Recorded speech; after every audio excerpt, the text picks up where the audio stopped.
கர்த்தருக்குள் மிகவும் பிரியமானவர்களே, இந்த அருமையான வீடியோ செய்தியின் வழியாக உங்களை சந்திப்பதிலே நான் பெரும் மகிழ்ச்சி அடைகிறேன்.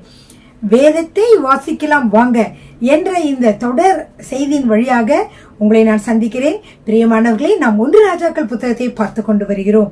1 ராஜாக்கள் புத்தகத்திலே பிரியமானவர்களே, நான் சொன்னேன் 2 பெரும் பிரிவுகள். முதலாவது பிரிவு ஐக்கிய அரசு. அந்த பிரிவில் தான் நாம் பார்த்து கொண்டிருக்கிறோம்.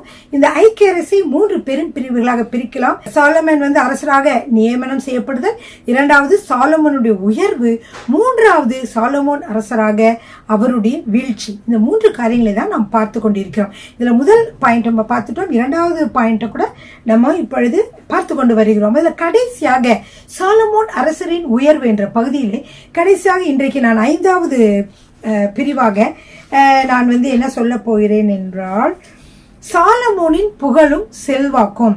முதல்ல அவர் பலிகளை செலுத்தினார். கர்த்தர் மிகவும் மகிழ்ந்து அவருக்கு ஞானத்தை கொடுத்தார்.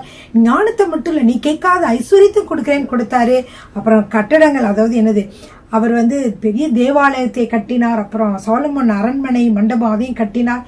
இப்படியாக அநேக காரியங்களை அவர் செய்தார். பிரியமானவர்கள், அதோடு கூட கர்த்தர் அவரை மிகவும் ஆசீர்வதித்துக் கொண்டு வந்தார். அவர் மிகவும் செழிப்புடன் வாழ்ந்ததை பார்க்கிறோம். தாவீதின் உடன்படிக்கை மீண்டுமாக தேவன் அவரிடம் கூறுகிறார், திரும்பவுமாக அவரிடம் கூறுகிறார். ஏன் அவர் அதை திரும்பவுமாக சொல்றான்னு பாத்தீங்கன்னா, முதல்ல அவர் பலி செலுத்தும் பொழுதும் அந்த உடன்படிக்கை அவரோடு பகிர்ந்து கொண்டார். அடுத்ததாக அவருடைய தேவனுடைய ஆலயம் எல்லாம் கட்டி முடித்த பிறகும் கூட கர்த்தர் என்ன செய்தார் என்றால், அவருக்கு அவருடைய உடன்படிக்கையை சாலமோனோடு அவர் பகிர்ந்து கொண்டார். அப்படியாக அவர் சொல்லுகிறார். பிரியமானவர்களே, அப்படி இருக்கிற பொழுது தாவீதின் உடன்படிக்கை மீண்டுமாக ஒரு தடவை சொல்லுகிறார். எப்படி என்றால் 9வது அதிகாரம் 1வது வசனத்திலிருந்து நாம் பார்க்கலாம். பிரியமானவர்களே, எல்லோரும் உங்களுடைய வேத புத்தகத்தை எடுத்துக்கொள்ளுங்கள், பேனாவையும் நோட்டு புத்தகத்தையும் எடுத்துக்கொள்ளுங்கள். முக்கியமான சில காரியங்களை நான் சொல்லுகிற பொழுது அதை நீங்கள் குறித்து வைத்துக் கொள்ளுங்கள். அல்லேலூயா. பிரியமானவர்களே, நாம் சாலமோனின் உயர்வு என்ற பகுதியின் கீழாக நாம் நேற்றைய தினத்திலே போன வீடியோ செய்தியின் வழியாக தேவ ஆலயம் கட்டப்படுதல், சாலமோனின் அரண்மனை கட்டப்படுதல், தேவ ஆலயத்தை அலங்கார பொருட்களால் அலங்கரித்தல், 4வதாக தேவ ஆலயத்தை பிரதிஷ்டை பண்ணுதல், அது வரைக்கும் நாம் பார்த்தோம். அடுத்ததாக இன்றைக்கு சாலமோனின் புகழும் செல்வாக்கும் பற்றி நம்ம பார்க்க போகிறோம். பிரியமானவர்களே, சரிங்க. இப்ப பாருங்க, கர்த்தரின் உடன்படிக்கை போன வீடியோல என்ன பார்த்தோம்னா, தேவ ஆலயத்தை பிரதிஷ்டை பண்றாங்க. இப்ப தேவ ஆலயத்தை பிரதிஷ்டை பண்ணுகிற பொழுது என்னென்னவெல்லாம் நடக்கிறது என்று 8ஆம் அதிகாரத்திலே பார்த்தோம். 1 ராஜாக்கள் 8ஆம் அதிகாரத்திலே பார்த்தோம். அது என்னென்ன பார்த்தோம்னா, கர்த்தரின் உடன்படிக்கை பெற்று திரும்பவுமாக வருகிறது. எங்க அந்த இவ்வளவு நாள் வரைக்கும் அங்க ஆலயத்துல இல்லாம தாவீது நகரத்துல இருந்துச்சு. அங்கிருந்து அதை எடுத்துட்டு வருகிற பொழுது கர்த்தரின் உடன்படிக்கை பெட்டி திரும்பவுமாக இந்த புதிய ஆலயத்திலே வைக்கப்படுகிறது. அப்படி கர்த்தரோட உடன்படிக்கை பெட்டி எடுத்துக்கொண்டு வருகிற பொழுது கர்த்தருடைய ஷெக்கினா மகிமை இங்கே முழுவதும் நிறைக்கிறது. ஆசாரியர்கள் கூட வேலை செய்ய முடியல, அப்படியாக தேவனுடைய மகிமை அங்கே நிரம்பி இருந்தது என்று சொல்லி பார்த்தோம். 3வதாக சாலமோன் ராஜாவுடைய பிரசங்கம்.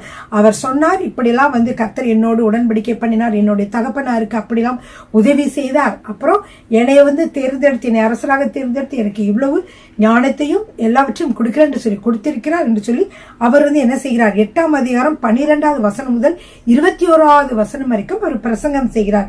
அடுத்து அவருடைய ஜெபம், சாலமோனுடைய ஜெபத்தை நீங்க பார்க்கிற பொழுது 22வது வசனம் முதல் 61வது வசனம் வரைக்கும் ஒரு நீண்ட ஜெபமாக இருக்கிறது. அவர் சொல்றாரு, இந்த இடத்துல எப்பொழுதும் உங்களுடைய கண்கள் திறந்தவைகளாகவும் அவங்களுடைய செவிகள் திறந்தவைகளாகவும் இருக்கட்டும் அப்படின்னு ஆண்டவர்கிட்ட கேட்கிறாரு. இங்க நாங்க ஜெபிக்கும் பொழுது எங்க ஜெபத்தை கேளுங்கன்னு சொல்றாரு. இஸ்ரவேலர் அல்லாதவர்கள் மற்ற மக்களாக இருந்தாலும் அவர்கள் உம்மிடத்துல ஜெபிக்கிற பொழுது அவங்க ஜெபத்தை கேளுங்கன்னு சொல்றாரு. அப்புறம் என்ன சொல்றாருன்னா, எங்களுடைய ஜனங்கள் ஒருவேளைக்கு அடிமைப்பட்டு போயிருந்தார்கள் என்றால் அவங்க அடிமைப்பட்டு இருக்கிற தேசத்திலிருந்து இந்த திசையை நோக்கி அவர்கள் ஜெபிக்கிற பொழுது ஆண்டவரே உங்க ஜெபத்தை நீங்க கேளுங்க அப்படிங்கிறாரு. அப்புறம் அந்த கேட்டு அந்த விரோதிகளிடமிருந்து அவங்களை பாதுகாத்துக் கொள்ளுங்கன்றாரு. அப்புறம் எந்த விதமான நோயோ எந்த விதமான போரோ வருகிற பொழுது உண்மை நோக்கி இந்த இடத்துல உண்மை நோக்கி ஜெபிக்கிற பொழுது அல்லது இந்த இடத்தை நோக்கி அவர்கள் ஜெபிக்கிற பொழுது அவர்களுக்கு செவி கொடுங்கன்னு சொல்றாரு. இப்படியாக ஆண்டவரிடம் சாலமன் ஒரு நீண்ட ஜெபத்தை கேட்கிறத நம்ம 8ஆம் அதிகாரத்துல நம்ம பார்த்தோம். அப்புறம் பாத்தீங்கன்னா இஸ்ரவேல் ஜனங்கள் எல்லாரும் மகிழ்ந்து களி கூர்ந்தார்கள் என்று சொல்லி பார்த்தோம். அப்பொழுது சாலமன் மக்களை ஆசீர்வதித்தார் என்று சொல்லி நாம் பார்த்தோம். இதெல்லாம் நாம் 8ஆம் அதிகாரத்திலே நம்ம பார்த்தோம். பிரியமானவர்களே, தேவ ஆலயத்தை பிரதிஷ்டை பண்ணுகிற அந்த வேலையில் தானே இவ்வளவு நிகழ்ச்சிகளும் நடைபெறுகிறது. சரி, இன்றைக்கு நம்ம சாலமோனுடைய அவருடைய புகழையும் செல்வாக்கையும் நாம் பார்க்க போகிறோம். பிரியமானவர்களே, இதுல முதல் பாத்தீங்கன்னா தாவீதின் உடன்படிக்கையை மீண்டும் தேவன் இவருக்கு கூறுகிறார். பிரியமானவர்களே, கர்த்தர் முதல் அவர் பலி செலுத்தின பொழுது மிகவும் மகிழ்ந்து அவருக்கு உடன்படிக்கையை சொன்னாரே, உன்னை கடைசி வரைக்கும் நீங்க எனக்கு உண்மையுள்ளவர்களா இருந்தீங்கன்னா கடைசி வரைக்கும் உங்களை நான் பாதுகாப்பேன், எப்பொழுதும் எனது ஒரு இஸ்ரவேலின் சிங்காசனத்தின் மீது உட்கார்வதற்கு உன்னுடைய குமாரர்கள் இல்லாமல் போவதில்லை அப்படின்னு சொன்னார். அப்படின்னா என்னன்னா, நீங்க எனக்கு உண்மையுள்ளவர்களாக நீங்க என்னையே நீங்க சேவித்து நீங்க வருந்தீங்கன்னா நான் என்ன செய்வேன், வம்சமாக நீங்களே அரசாட்சி செய்வீர்கள், உன்னோட குமாரன் அப்புறம் குமாரன் இப்படி அரசாட்சி செய்வீர்கள். ஆனா நீங்க என்னை விட்டு விலகுவீர்கள் ஆனால், அல்லது என்னை சேவிக்காமல் பிற ஜாதி பிற வேறு தேவர்களை நீங்கள் சேவித்தீர்கள் என்றால் நான் என்ன இருக்க மாட்டேன், உங்கள் மீது பிரியமாக இருக்க மாட்டேன்னு ஆண்டவர் சொல்றேன். இந்த சிங்காசனத்தை பிடிங்க வேறொரு கொடுத்துருவேன் அப்படின்னு சொல்லிட்டு ஆண்டவர் சொல்றார். இப்படி சொல்லியிருந்தார். அந்த இதை திரும்ப தேவாலயத்தை கட்டி முடிச்சு பிரதிஷ்டை பண்ணணும். ஆண்டவர் மிகவும் மகிழ்ந்து திரும்பவுமாக சாலமோனை பார்த்து ஒரு இன்னொரு தடவை அவர்கிட்ட பிரசன்னமாகி சாலமோனுக்கு நேரிலே மீண்டும் அவருக்கு என்ன செய்கிறார் என்றால் இந்த உடன்படிக்கை மீண்டுமாக கூறுகிறார். இதை நீங்கள் 9வது அதிகாரம் 1 to 9 வரைக்கும் நீங்கள் வாசிக்கலாமா பிரியமானவர்களே? 9ஆம் அதிகாரம் 1 to 9 வரைக்கும் இருக்கிறது. நான் அதுல சில முக்கியமான காரியங்களை மட்டும் உங்ககிட்ட நான் சொல்ல போறேன். 9வது அதிகாரம் 1வது வசனத்திலே வாசிக்கலாம். சாலமோன் கர்த்தருடைய ஆலயத்தையும் ராஜ அரண்மனையும் தான் செய்ய வேண்டும் என்று விரும்பின எல்லாவற்றையும் கட்டி முடித்த பின்பு கர்த்தர் கிபியோனிலே சாலமோனுக்கு தரிசனமானது போல 2ஆம் தரமும் அவனுக்கு தரிசனமாகினார். அங்கே தரிசனமாகி ஆண்டவர் சொல்றாரு, நான் உன்னுடைய ஜெபத்தை கேட்டேன், விண்ணப்பத்தை கேட்டேன், அதன்படியே உனக்கு நான் செய்வேன், என்னுடைய கண்களும் என் இருதயம் என்னாலும் இந்த ஆலயத்துல இருக்கும் அப்படின்னு சொல்றாரு. சொல்லிட்டு 4வது வசனம் முதல் 7வது வசனம் வரைக்கும், கிட்டத்தட்ட 8வது வசனம் 9வது வசனம் வரைக்கும் கூட 4 முதல் 9 வரைக்கும் உள்ள வசனம் மிகவும் முக்கியமானது. பிரியமானவர்களே, இது கர்த்தருடைய எண்ணத்தை, அவருடைய விருப்பத்தை, அவருடைய திட்டத்தை வெளிப்படுத்துகிறதாக இருக்கிறது. இது ரொம்ப மிகவும் இந்த பைபிள்லயே பாத்தீங்கன்னா முக்கியமான காரியங்களே இது மிக முக்கியமான காரியம். இந்த காரியத்துலதான் கர்த்தர் நம்மளை ஆசீர்வதிக்கிறாரா இல்ல ஆசீர்வதிக்கலையா, நாம் அவருடைய பிள்ளைகளாக இருக்கிறோமா அல்லது அவருடைய பிள்ளைகளாக இல்லையா, அல்லது அவரை நாம் பிரியப்படுத்துகிறோமா இல்ல பிரியப்படுத்தவில்லையா என்ற பல காரியங்களை இந்த வசனத்தின் மூலமாக நாம் என்ன செய்ய முடியும், உறுதி செய்ய முடியும். பிரியமானவர்கள் எல்லாரும் எடுத்துக்கொள்ளுங்கள்.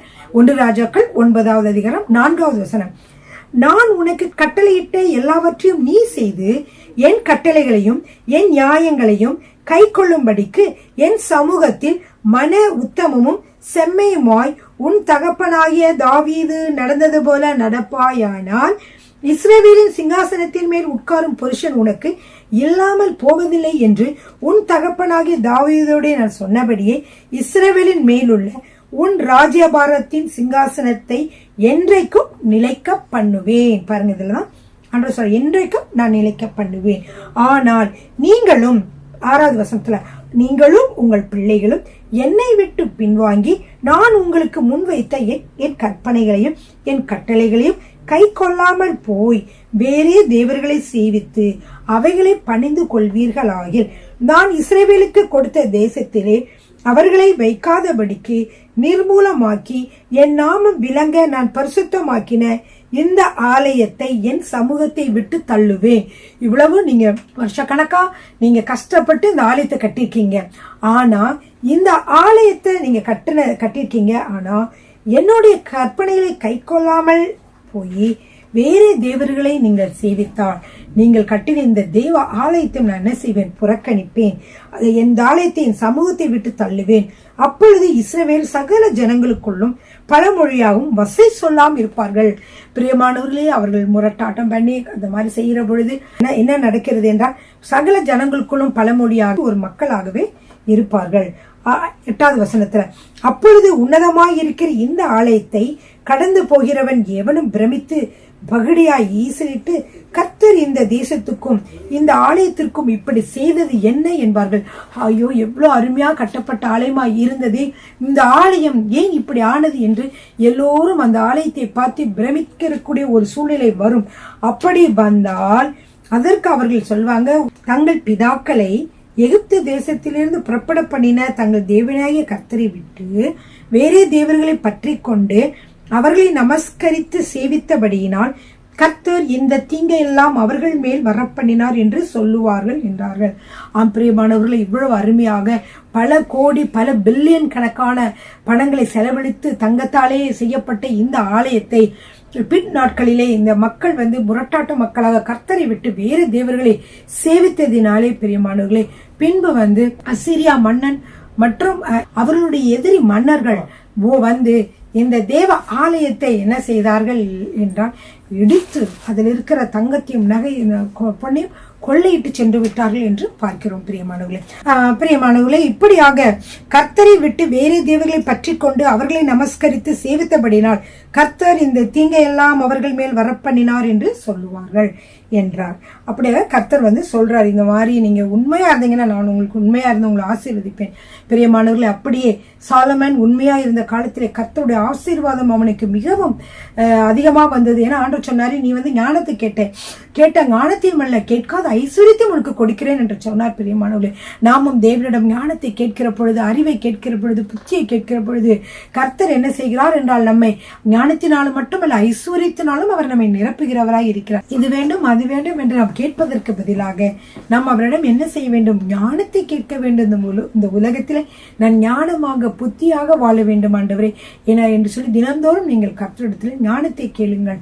அவர் ஞானத்தோடு கூட ஐஸ்வர்யத்தையும் அவர் உங்களுக்கு கொடுப்பார். பிரியமானவர்கள், ஹல்லேலூயா. நாம 1 ராஜாக்கள் 9ஆம் அதிகாரத்திலே முக்கியமான உடன்படிக்கை, கர்த்தர் பண்ண உடன்படிக்கையை நாம் பார்த்தோம். பிரியமானவர்களையும் அடுத்ததாக நீங்க பார்க்கிற பொழுது சாலமோன் கர்த்தருடைய ஆலயமும் ராஜ அரண்மனையுமாகிய 2 மாளிகைகளையும் கட்டி நிறைவேறுகிற 20ஆம் வருஷம் முடிவிலே.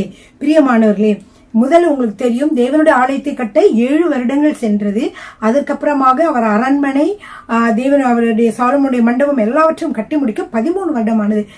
7 13 சேர்ந்து அவ்வளவு 20. 20 வருடங்கள் என்ன செய்தார்? கட்டடத்தை எல்லாம் கட்டி முடித்தார். அதன் முடிவிலே அவர் என்ன செய்கிறார் என்று பார்க்கிறோம். உங்களுக்கு தெரியும், ஈராம் என்கிற மன்னர் என்ன செய்தார்?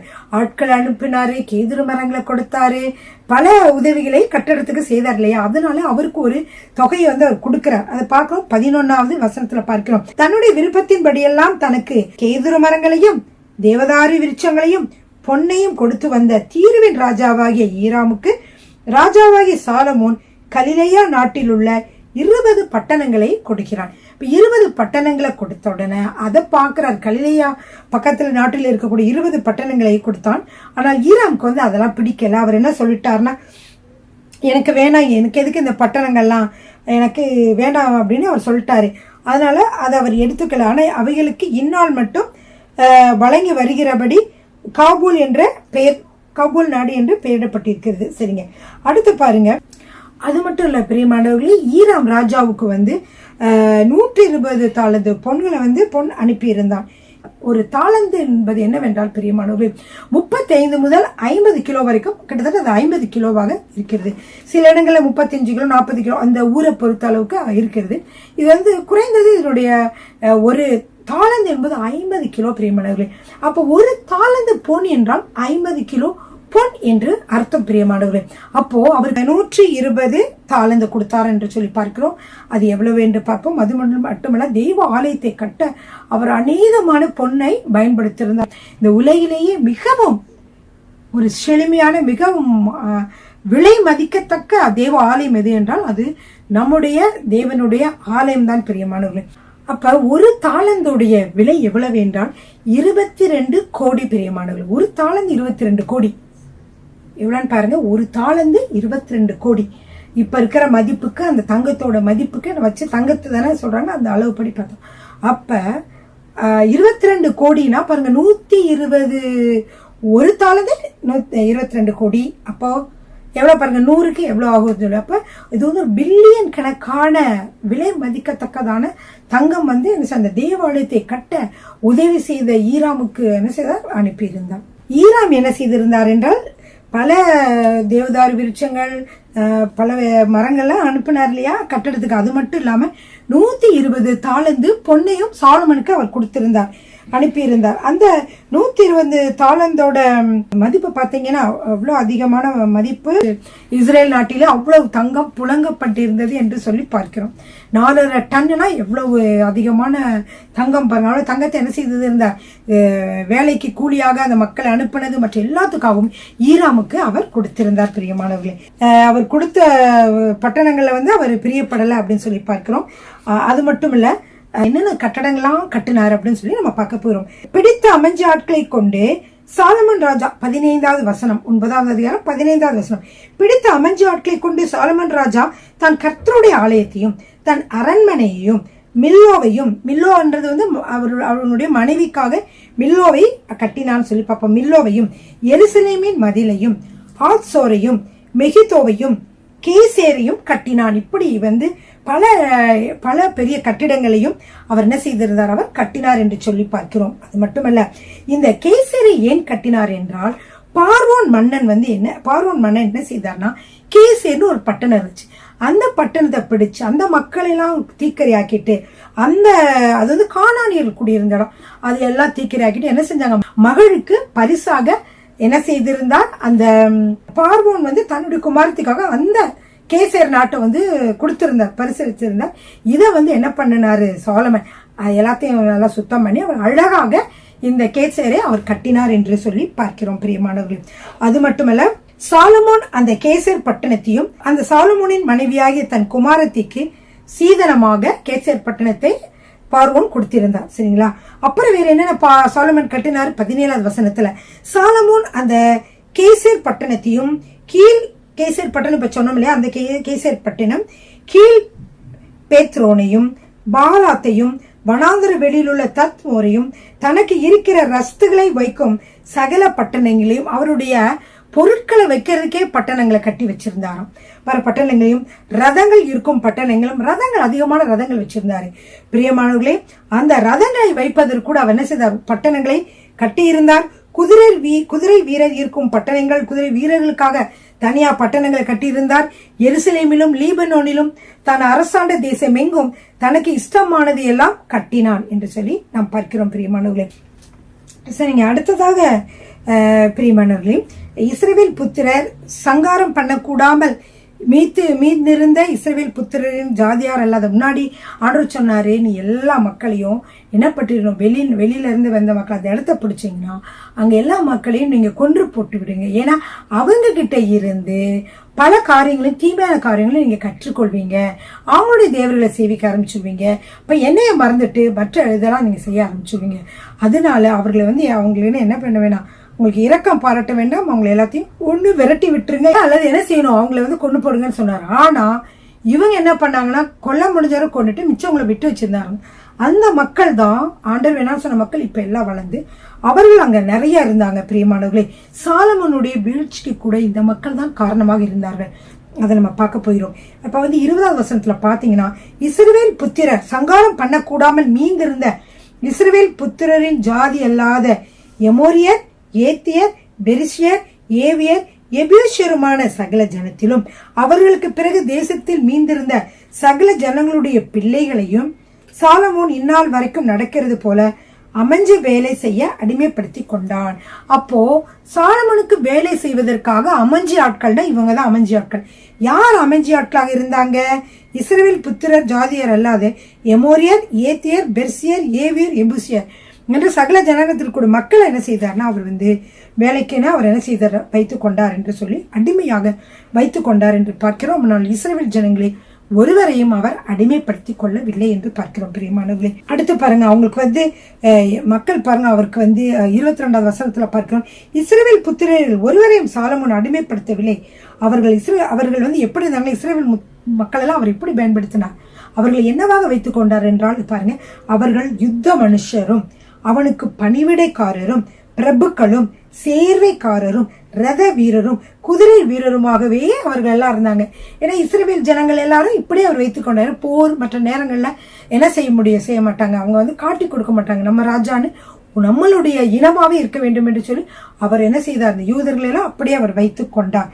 அதே மாதிரி 550 பேர் சாலமோனின் வேலையை விசாரித்து வேலையாட்களை கண்காணிக்கிறதுக்கு தலைமையான விசாரிப்புக்காரர்கள், தலைமையான விசாரிப்புக்காரர்கள், ஒவ்வொரு இடத்துலயும் விசாரிப்புக்காரர்கள் மட்டும் பிரியமானவர்கள் 550 பேரை அவர் வந்து வச்சிருந்தாரு. அப்புறம் பார்வோன் குமாரத்தி தாவீது நகரத்திலிருந்து சாலமோன் தனக்கு கட்டின தன் மாளிகையிலே குடிவந்தாள். அது என்ன மாளிகை? அதுதான் மில்லோ. அப்பொழுது மில்லோவை கட்டினான் என்று சொல்லி பார்க்கிறோம். மில்லோ என்ற இடத்தை அவர் கட்டினாரு. அது மட்டும் இல்ல, சாலமோன் கர்த்தரின் ஆலயத்தை முடித்த பின்பு அவருக்கு கட்டின பலிபீடத்தின் மேலே வருடத்திற்கு 3 முறையாக அவர் பலிகளை செலுத்தி வந்தார் என்று சொல்லி பார்க்கிறோம். அப்படியாக கர்த்தரை அவன் பலியிட்டு கொண்டு கர்த்தருக்கு ஆராதனை செலுத்தி வந்தான். பிரியமானவர்களே, அப்புறம் அது மட்டும் இல்ல, ராஜாவாகிய சாலோமோன் வந்து ஏதோம் தேசத்தில் சிவந்த சமுத்திர கரையிலே ஏலோத்துக்கு சமீபத்தில் உள்ள எசியோன் கேபேரிலே கப்பல்களையும் செய்வித்தான். பணக்காரர் எப்படி பாருங்க, கப்பல்களையும் அவன் செய்வித்திருந்தான். அந்த கப்பல்களில் ஈராம் சமுத்திர யாத்திரையில் பழகின கப்பலாட்களையே தன் வேலைக்காரை, அந்த ஈராம் வந்து சமுத்திர வேலைக்காக பழகின அவருடைய வேலை கப்பலை கட்டுறது, எப்படி அதை பார்க்கறது, எப்படி அதுல வந்து பயணம் செய்கிறது என்று பல காரியங்களை இந்த ஈராமானவர் சொல்லி கொடுத்தார். ஈராம் அரசு பிரியமானவரே. அது மட்டும் இல்ல, இவங்களெல்லாம் என்ன செஞ்சாங்க, அந்த கப்பல்லையே ஒப்பூர், அது பேர் என்ன தெரியுமா, ஓப்பீர் என்ற இடத்துக்கு போறாங்க. ஓப்பீர் என்ற இடத்துல தான் பொன் விலைதான். அந்த ஓப்பீருக்கு போய் அங்கிருந்து பொன்களை எல்லாம் சேர்ந்து என்ன செஞ்சாங்க, கொண்டுட்டு வந்தாங்க. அந்த பொன்கள் வந்து எவ்வளவு இருந்துச்சுன்னா 420 தாலந்து பொன்னை ராஜாவாகிய சாலமோனிடத்தில் கொண்டு வந்தார்கள். இப்ப இந்த கப்பல் மூலியமாக போனதுனால 420 தாலந்து, நான் சொன்னேன் ஒரு தாலந்து வந்து அட்லீஸ்ட் அதாவது 35 கிலோலேருந்து 50 கிலோ நிறையுள்ளதாக இருக்கிறது என்று சொல்லி நாம் பார்க்கிறோம் பிரியமானவர்களே. சரிங்க, இப்படிப்பட்ட பொன்னையெல்லாம் கொண்டு வந்து கொடுத்தார்கள். அதை வச்சுதான் என்ன செஞ்சாங்க, தேவனுடைய ஆலயத்தை அவர்கள் கட்டினார்கள். கட்டி முடித்ததுக்கு அப்புறம் தாவீது வந்து கர்த்தருக்காக சேமித்து வச்சிருந்த அந்த பனிமுட்டுகளையும் தேவாலயத்துல கொண்டு வந்து வச்சாங்க. அப்படியாக இந்த தேவாலயத்தை கட்டினார்கள். தேவாலயத்தை கட்டும் பொழுது நான் சொல்லியிருந்தேன் எப்படிலாம் இந்த தேவாலயம் கட்டப்பட்டது, எங்கெல்லாம் பொன்னால தேவாலயம் எங்கெல்லாம் கட்டப்பட்டது, எங்கெல்லாம் பொன்னினாலே அவர்கள் அலங்கரித்திருந்தார்கள் என்று சொல்லி நாம் பார்க்கிறோம் பிரியமானவர்களே. இப்படியாக சாலமோன் செல்வ சீமானாக இருந்தான். அங்க வந்து வெள்ளியெல்லாம் ஒரு பொருட்டாகவே எண்ணப்படவில்லையா, ஏன்னா தங்கத்திலேயே அவர்கள் எல்லாவற்றையும் செய்து வந்ததினாலே. இந்த 9வது அதிகாரம் ஃபுல்லா அவருடைய செல்வ செழிப்பை பற்றி பார்க்கிறோம். 10வது அதிகாரத்திலே சாலமோனுடைய புகழை பற்றி பார்க்கிறோம். இந்த சாலமோன் கர்த்தருடைய நாமத்தை குறித்து சாலமோனுக்கு உண்டாயிருந்த கீர்த்தி சேபாவின் ராஜஸ்திரிக்கு கேள்வியான பொழுது மிகுந்த பரிவாரத்தோடும் கந்தவர்க்கங்களையும் மிகுதியான பொன்னையும் ரத்தினங்களையும் சுமக்கிற ஒட்டகங்களோடும் எருசலேமுக்கு வந்தாள். அவள் சாலமோனின் இடத்தில் வந்தபோது தன் மனதில் இருந்த எல்லாவற்றையும் குறித்து அவனிடத்தில் சம்பாஷித்தாள். அப்பொழுது அவள் மனதில் இருந்த எல்லா கேள்விகளுக்கும் சாலமன் விடையளித்தான். ஒரு அதுல அவன் வந்து பதிலளிக்காத கேள்விகள் ஒன்றுமே இல்லை. அவ்வளவு ஞானம் உள்ளவனாக எல்லாவற்றையும் என்ன செய்தான், அவன் விடுவித்தான் என்று சொல்லி பார்க்கிறோம். அதே மாதிரி பாருங்க, அவள் வந்து அந்த சாலமன் அரசுடைய ஞானத்தை மட்டுமல்ல, அவன் கட்டின அரண்மனை எல்லாவற்றையும் பார்த்த பொழுது அவங்க பந்தியில் இருக்கக்கூடிய போஜன பதார்த்தங்கள், அதை பத்தி முதலே சொல்லியிருந்தேன். ஒரு நாளைக்கு 100 ஆடுகள், 10 கொழுக்கப்பட்ட மாடுகள், அப்படின்னு சொல்லி நிறைய அது நீங்க முதல்ல சொல்லியிருப்பேன். அந்த எவ்வளவு கோதுமை களங்கள், அந்த கோதுமை மாவு என்று சொல்லி அந்த ஒட்டகங்கள், மான்கள், வரையாடுகள், இவைகளை தவிர ஆடு மாடுகளும் அவர் வந்து ஒரு நாளைக்கு அவங்க அவ்வளவு சாப்பிட்டாங்கன்னு சொல்லி அங்க இருக்கிற மக்களுக்கெல்லாம் அப்படி பெரிய விருந்து உண்டாயிருந்தது. அதனாலதான் இவர் சொல்றாரு, பிரியமானவர்களே, இது மாதிரி ஒரு பெரிய ஒரு செல்வந்தரை, பெரிய ராஜாவை நம்ம பார்த்துருக்கவே மாட்டோம் இல்லையா, நம்ம கேள்விப்பட்டிருக்க கூட மாட்டோம். அவ்வளவாக இதை நீங்க படிச்சுட்டு இதை வந்து நீங்க வந்து அதனுடைய வேலை இதெல்லாம் எப்படி தாளந்துனா என்ன, இதெல்லாம் எப்படின்னு சொல்லி நீங்க போய் கூகுளில் போய் சர்ச் பண்ணி பார்த்தீங்கன்னா அதனுடைய தற்காலத்தினுடைய விலைகள், பொண்ணோட விலைகள், பொண்ணு எவ்வளவு பொண்ணு அப்படின்னு சொல்லி அதுல போட்டுப்பாங்க. அவ்வளவு அதிகமான தங்கம் இவருடைய இது இடத்துல வந்து சாலமோனுடைய ஆட்சியிலே புரண்டு கொண்டிருந்தது. பிரியமானவர்களே, சேபா ஸ்திரீ என்ன செய்கிறாள், சாலமோனுடைய சகல ஞானத்தையும், அவன் கட்டின அரண்மனையும், அவன் பந்தியின் போஜன பதார்த்தங்களையும், அவன் ஊழியக்காரின் வீடுகளையும், அவன் உத்தியோகஸ்தரின் வரிசையும், அவர்கள் வஸ்திரங்களையும், அவனுடைய பானபாத்திரக்காரரையும், அவன் கர்த்தருடைய ஆலயத்துக்குள் பிரவேசிக்கும் நடைமண்டபத்தையும் கண்டபொழுது அவள் ஆச்சரியத்தால் பெருமை கொண்டு ராஜாவை நோக்கி, உம்முடைய வர்த்தமானங்களை குறித்து உம்முடைய ஞானத்தை குறித்தும் நான் என் தேசத்தில் கேட்ட செய்தி மெய்யாயிற்று. நான் வந்து அதை என் கண்களால் காண மட்டும் இந்த வார்த்தைகளை நான் நம்பவில்லை. இவைகளில் பாதியாகிலும் எனக்கு அறிவிக்கப்படவில்லை. என்று காண்கிறேன். நான் கேள்விப்பட்ட பிரஸ்தாபத்தை பார்க்கிலும் உம்முடைய ஞானமும் செல்வம் அதிகமாய் இருக்கிறது அப்படின்னு சொல்லி, அப்புறம் உங்களுடைய ஜனங்கள் எல்லாம் ஆசீர்வதிக்கப்பட்டவர்களாக இருப்பாராக, உங்களோடு கூட பந்தி இருக்கிற ஒவ்வொரு மக்களும் ஆசீர்வதிக்கப்பட்டவர்களாக இருப்பாராக, உங்களுடைய ஞானத்தை கேட்கிற மக்கள் எல்லாம் ஆசீர்வதிக்கப்பட்டவர்களாக இருப்பார்களா என்று சொல்லி அவங்க நாட்டில் இருக்க ஒவ்வொரு மக்களையும் அவள் வாழ்த்துகிறாள் என்று சொல்லுகிறாள். அது மட்டுமல்ல, கர்த்தரையும் அவள் மகிமைப்படுத்துகிறாள். உம்முடைய இஸ்ரவேலின் சிங்காசனத்தின் மேல் வைக்க உம்மேல் பிரியம் கொண்ட உம்முடைய தேவனாகிய கர்த்தர் ஸ்தோத்திரிக்கப்படுவாராக. கர்த்தர் இஸ்ரவேலை என்றைக்கும் சிநேகிக்கிறபடியால் நியாயம் நீதியும் செய்கிறதற்கு உம்மை ராஜாவாக ஏற்படுத்தினார் என்று சொல்லுகிறார். அப்புறம் அவள் என்ன செய்தார்னா, ராஜாவுக்கு 120 பொன் தாளந்து கொடுக்கிறார். பொன் 120 தாளந்து பொன்னை கொடுக்கிறாள். மிகுதியான கந்த வர்க்கங்களையும் ரத்தினங்களையும் கொடுத்தாள். சேபாவின் ராஜஸ்திரி ராஜாவாகிய சாலமோனுக்கு கொடுத்த அவ்வளவு கந்த வர்க்கங்கள் பிற்பாடு ஒரு காலம் யாரிடமிருந்து வரவில்லை. அவ்வளவு அதிகமான பொருள். ஊப்பீரிலிருந்து பொன்னை கொண்டு வருகிற ஈராமின் கப்பல்களும் ஊப்பீரிலிருந்து மிகுந்த வாசனை மரங்களையும் ரத்தனைகளையும் கொண்டு வந்தது. அப்படியாக வாசனை மரங்களாலேயே ராஜா என்ன செஞ்சார், தேவனுடைய ஆலயத்தை கட்டினார். அவருடைய அரண்மனைக்கு ஊன்றுகால்களையும் சங்கீதக்காரருக்கு சுரமண்டலங்களையும் தம்பூருக்களையும் உண்டாக்கினார். அப்படிப்பட்ட வாசனை மரங்கள் பிற்பாடு வந்ததும் இல்லை, இந்நாள் வரைக்கும் காணப்படவில்லை. அவ்வளவாக காரியங்கள் அவருடைய ஆட்சியின் போது நடந்தது. ராஜாவாகி சாலமோன் தானே சந்தோஷமாய் சேபாவின் ராஜாஸ்திரிக்கு வெகுமதிகள் கொடுத்ததும் அல்லாமல் அவள் விருப்பப்பட்டு கேட்டது எல்லாவற்றையும் அவளுக்கு கொடுத்தான். பின்பு அவள் தன் பரிவாரத்தோடு தன் தேசத்திற்கு திரும்பி போனாள். இப்படியாக சாலமோனும் அவளுக்கு நிறைய செஞ்சு அனுப்பினார். சாலமோனுக்கு 14வது வசனத்திலிருந்து பார்த்தா இவருடைய சாலமோனுடைய புகழை நீங்கள், அதாவது அவருக்குண்டான செல்வாக்கை பார்க்கலாம். சாலமோனு வியாபாரிகளாலும் சுகந்த திரவிய வர்த்தகராலும் அரபு தேசத்து சகல ராஜாக்களாலும் மாகாணங்களின் அதிபதிகளாலும் வந்த பொன்னை அல்லாமல் ஒவ்வொரு வருஷத்திலும் அவனுக்கு வந்த பொன் 666 தாளந்து நிறையாயிருந்தது. ஒவ்வொரு வருஷமுமே அவனுக்கு 666 தாளந்து பொன் நிறை வருகிறது. பொன் அவருக்கு கிடைக்கிறது. எப்படி கிடைக்கிறது என்றால், எப்படி கிடைக்கிறது, எல்லாரும் கொடுக்கறாங்க பாத்தீங்களா. இது சுகந்த திரவிய வர்த்தகர்கள், அரபு தேச ராஜாக்கள், வியாபாரிகள், மாகாணங்கள் அதிபதிகள் மட்டுமல்லாமல் மற்ற இடங்களிலிருந்து கூட இவ்வளவு பொண்ணு அவருக்கு வந்து கொண்டிருந்ததாம். சாலமோன் ராஜா அடித்த பொன் தகட்டால் 200 பரிசைகளை செய்வித்தான். 200 பரிசைகள் செய்யப்பட்டது. ஒவ்வொரு பரிசைக்கும் 600 சேக்கல் நிறை பொன் சென்றது. அடித்த பொன் தகட்டால் 300 கேடகங்களை செய்து வைத்திருந்தார். எல்லாரும் என்ன செய்வாங்க, கேடகங்களை இரும்புனால தான் செய்வாங்க. இவர் பொன்னாலேயே 300 கேடகங்களை செய்து வைத்திருந்தார். அவைகளை ராஜா லீபனோன் வனம் என்னும் மாளிகையிலே வைத்தான். ராஜா தந்தத்தினால் பெரிய ஒரு சிங்காசனத்தை செய்வித்து அதை முழுவதும் பசும்பொன் தகட்டினாலே மூடினான். அந்த சிங்காசனத்திற்கு 6 படிகள் இருந்தது. சிங்காசனத்தின் தலைப்பு பின்னாக வளைவாய் இருந்தது. உட்காரும் இடத்திற்கு இருபுறமும் கை சாய்மானங்கள் இருந்தது. 2 சிங்கங்கள் கை சாய்மானங்கள் அருகே நின்றது. அப்புறம் 2 சிங்கங்களை பொன்னாலே செய்து வச்சிருந்தாங்க. படிக்கட்டு இருந்துச்சு. 6 படிக்கட்டுலயும் 2 பக்கமும் சிங்கங்களுடைய தலைகளை பொருத்தி செய்து வைத்திருந்தாங்க பொன்னாலே. இப்படியாக பிரம்மாண்டமான ஒரு அரண்மனையை செய்து வைத்திருந்தார்கள். பிரியமானவர்களே, எந்த ராஜ்யத்திலுமே இப்படி பண்ணப்படவில்லை. அப்படியாக செய்யப்பட்டிருந்தது. ராஜாவாகி சாலமோனுக்கு இருந்த பான பாத்திரங்கள் எல்லாம், அதாவது 1 ராஜாக்கள் 10ஆம் அதிகாரம் 11வது வசனம். ராஜாவாகி சாலமோனுக்கு இருந்த பான பாத்திரங்கள் எல்லாம் பொன்னும் லீபனோன் வனம் என்கிற மாளிகையின் பனிமுட்டுகள் எல்லாம் பசும்பொன்னுமாய் இருந்தது. ஒன்றும் வெள்ளியினாலே செய்யப்படவில்லை. ஏனென்றால் சாலமோன் நாட்களில் வெள்ளி ஒரு பொருளாக எண்ணப்படவில்லை. இப்படியாக இருந்தது. அப்புறம் என்ன இருந்துச்சு பாருங்க, ராஜாவுக்கு சமுத்திரத்திலே ஈராமின் கப்பல்களோடு கூட தர்ஷீசின் கப்பல்களும் இருந்தது. தர்ஷீசின் கப்பல்கள் 3 வருஷத்துக்கு ஒரு தரம் பொன்னையும் வெள்ளியையும் யானை தந்தங்களையும் குரங்குகளையும் மயில்களையும் வேற இடத்துல இருந்து கொண்டு வந்து கொடுக்கும். பூமியின் சகல ராஜாக்களை பார்க்கிலும் ராஜாவாகிய சாலமோன் ஐஸ்வர்யத்திலும் ஞானத்திலும் சிறந்தவனாயிருந்தான். சாலமோனின் இருதயத்திலே தேவன் அருளிய ஞானத்தை கேட்கிறதற்காக சகல தேசத்தாரும் அவன் முக தரிசனத்தை தேடினார்கள். அப்படி அவர்கள் வருகிற பொழுது கூட வருஷா வருஷம் அவர்கள் தங்கள் காணிக்கைகளாகிய வெள்ளி பாத்திரங்களையும் பொற்பாத்திரங்களையும் வஸ்திரங்களையும் ஆயுதங்களையும் கந்தவர்க்கங்களையும் குதிரைகளையும் கோவேரி கழுதைகளும் வந்து கொண்டு வருகிறார்கள்.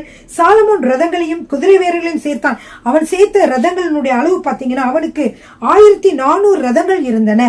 12,000 குதிரை வீரர்கள் 12,000 குதிரை வீரர்கள் இருந்தார்கள். அவர்களை ரதங்கள் வைக்கும் பட்டணங்களிலும் அவர்களை எருசலேமின் எருசலேமில் தன்னிடத்திலும் வைத்திருந்தான். இது எல்லாம் அதுக்குன்னு ரதங்களை வைக்கிறதுக்கு பட்டணங்களை செய்ய வைத்திருந்தான். அந்த பட்டணங்களை அவர் வைத்திருந்தான். எருசலேமிலே ராஜா வெள்ளிய கற்கள் போலவும் கேதுரு மரங்களை பள்ளத்தாக்கில் இருக்கும் காட்டத்தி மரங்கள் போலவும் அதிகமாக்கினான். இப்படியாக அவனுடைய சொத்து பணம் எல்லாமே என்னாச்சு, மிகவும் குவிந்தது. பிரியமானவர்களே, ஒவ்வொரு ரதத்தின் விலையும் 600 வெள்ளிக்காசும் ஒரு குதிரையின் விலை 150 வெள்ளிக்காசுமா இருந்தது. இந்த பிரகாரம் ஏத்தியரின் ராஜாக்கள் எல்லாரும் சீரியாவின் ராஜாக்களுக்கும் அவர்கள் மூலமாய் கொண்டு வரப்பட்டது. இப்படி மற்ற ராஜாக்களும் அவர்களுக்கு கொண்டு வந்து கொடுத்தார்கள் என்று சொல்லி பார்க்கிறோம். பிரியமானவர்களே, இப்படியாக சாலமோனுடைய புகழானது மிகவும் பரவியது. அவருடைய செல்வாக்கானது மிகவும் மிகவும் பரவியது, மிகவும் அதிகமானது என்று சொல்லி பார்க்கிறோம். பிரியமானவர்களே, கர்த்தர் அவருக்கு ஞானத்தை கொடுத்தார். அது மட்டுமல்ல, அவருக்கு அதிகமான ஐஸ்வர்யத்தையும் கொடுத்தார். பிற்பாடு அதை எப்படி சாலமன் பயன்படுத்தினார் என்று சொல்லி அடுத்து வருகிற வீடியோ செய்தியின் வழியாக நாம் பார்க்கலாம். கர்த்தர் உங்களை ஆசீர்வதிப்பாராக. ஆமென். கர்த்தர் உங்களை ஆசீர்வதிப்பாராக.